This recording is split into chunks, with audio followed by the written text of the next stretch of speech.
ఈ అరగంట రాంబాబు ఉన్నాడు సన్నాసి. ఈ సన్నాసులు మాట్లాడుతూ ఉన్నారు, కులాల గురించి మాట్లాడుతూ ఉన్నారు. నేను ఈ సన్నాసులు అందరినీ ఒకటి అడుగుతూ ఉన్నాను, పవన్ కళ్యాణ్ గారు కాపు పార్టీని కాపులు ఇదని కాపులకు అన్యాయం చేస్తున్నారని. మరి మీరేం చేశారు? ఇంకా పవన్ కళ్యాణ్ అన్నాడు ఇంకా పరిపాలనలోకే రాలేదు, ఇంకా స్టార్టే చేయలేదు, ఏమీ చేయలేదు. ఆ ఉన్నది ఏదో ఊడ్చుకుని జనాలు పెట్టుకుంటూ తిరుగుతూ ఉన్నాడు. ఆయన ఆదర్శంగా తీసుకుని ఈ కుర్రోళ్ళందరూ కూడా ఊడ్చి ప్రజలకే పెడతా ఉన్నారు. మేము అంత ఎప్పుడు చూసినా మేము ప్రజలకే పెడతా ఉన్నాం. అటువంటిది ఆయన మీద మీరు కులాలు అంటగట్టి మాట్లాడుతూ ఉన్నారు. ఆవేళ జగ్గంపేటలోని పెద్దాపుల్లోని నడిచి మీ ఇళ్ళ పక్కనిచ్చే నడిచి వెళ్ళిపోతా మాట్లాడాడే జగన్మోహన్ రెడ్డి, కాపులకి రిజర్వేషన్ ఇవ్వను, తీసేశాను, ఎట్టి పరిస్థితులకు ఎవరు రిజర్వేషన్ అన్నాడు.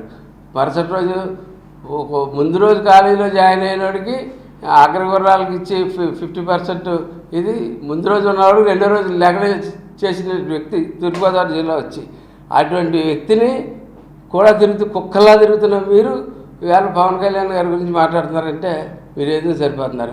ఎవడో ఉన్నాడు పొద్దున 24 సీట్లు అమ్ముడిపోయారా అని. మీకు పరిపాలించండి సన్నాసులారా అంటే పరిపాలన చేయడం అనేసి అవతల పార్టీ వాడు ఎన్ని పొత్తు పెట్టుకున్నాడు, ఎన్ని సీట్లు చేసుకున్నాడు, ఈ కూడా వెతుకు. కానీ 45 రోజులు 50 రోజులు టైం ఉంది. ఈ లోపల ఉన్న సాధారణ పరిపాలన సరిచేసి సాధారణ పరిపాలన ఇచ్చు. మా 24 సీట్లు కూడా అంటావా? మా 24 సీట్ల ఎందుకంటే మా 24 సీట్లకు సరిపడా డబ్బే మా దగ్గర ఉంది. 24 సీట్లకు సరిపడా ఇన్ఫ్రాస్ట్రక్చర్ ఖర్చే మా దగ్గర ఉంది.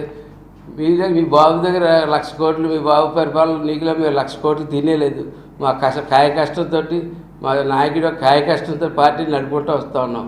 నేను ఇంకో ఛాలెంజ్ కూడా చెప్తా ఉన్నాను, మేము 24 సీట్లు 100% స్ట్రైక్ రేట్ తోటి మేము ఎదరికెళ్తా ఉన్నాం.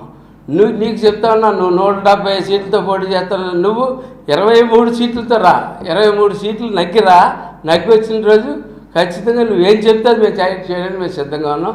ఖచ్చితంగా నా మటుకైతే నేను రాజీనామా చేస్తాను. నువ్వు 23 సీట్లు నగ్గి వస్తే ఖచ్చితంగా నేను చెప్తా ఉన్నాను, 23 సీట్లు నగ్గి వచ్చి మా 24 మీద ఒక సీట్ ఎక్స్ట్రా పట్టుకుని వచ్చిన రోజు ఖచ్చితంగా నేను అయితే రాజీనామా చేస్తాను.